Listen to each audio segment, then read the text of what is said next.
Hello, I'm Dr. Lisa Belisle. You're listening to or watching Radio Maine, where each week we explore and celebrate creativity and the human spirit. We're sponsored by the Portland Art Gallery in Portland, Maine. This is the 12th in our solo episode series. Today's reflection is called Harvesting Truth. It's about what happens when we stop rushing to the next thing and start gathering the wisdom we've already earned. It's a practice of discernment, of quiet integration, and of honoring the truths we carry, especially the ones we took the time to grow. In medicine, we often talk about evidence-based practices, the things we know to be true based on data and outcomes. The longer I practiced as a doctor, the more I've come to value the evidence that lives inside us too. The gut feeling that tells you something's off before the test results do. The sense of calm that follows a difficult but honest decision. The deep breath you take after saying no to something that once felt like an obligation. These aren't things you can measure in a lab, but they're real and they matter. As a physician, writer, and mother, I've learned that the truth doesn't always shout. It often arrives as a whisper, a nudge, a knowing. The question is, are we quiet enough to hear it? There's a difference between collecting and harvesting. Collecting is about accumulation, metrics, goals, and lists. Harvesting is about timing, readiness, respect for process. We live in a culture that loves to collect jobs, degrees, followers, facts. But harvesting truth asks us to slow down, to pause long enough to consider, what if all of this is actually nourishing me or not?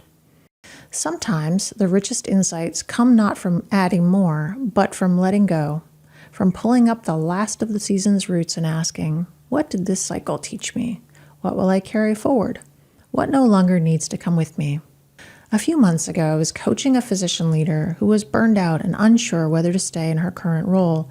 She kept asking, what if I regret this? What if I make the wrong choice? So I asked her, what do you already know but haven't allowed yourself to believe? She paused and then said quietly that I'm tired of pretending, that I want to live more honestly. That was her harvest. It had taken years of showing up, doing good work, navigating expectations, to grow a truth that went deep. Leaving wasn't the point, listening was. There's a kind of maturity that comes when we stop reacting and start discerning, when we stop grasping for what's next and start tending to what is already here. In lifestyle medicine, we talk about alignment between your actions and your values, your schedule and your capacity, your food and your physiology. But alignment isn't just physical, it's also emotional and spiritual. Harvesting truth means noticing what aligns and what drains. It means being honest about what you can no longer carry. This isn't failure, it's growth. So here's what I invite you to try. Instead of reaching for something new, pause. Look at the last few months, the conversations, the conflicts, the joys. What are they showing you? Maybe you learn that you do best with more margin, or that you need quieter mornings, or that you're ready to speak up in rooms where you once stayed quiet. Whatever it is, gather that truth, honor it, write it down, speak it aloud, share it with someone you trust. That's how we make wisdom visible. That's how we carry it forward.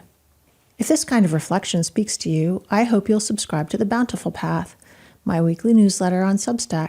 It's where I share writings, rituals, and ways to live more meaningfully in a complex world.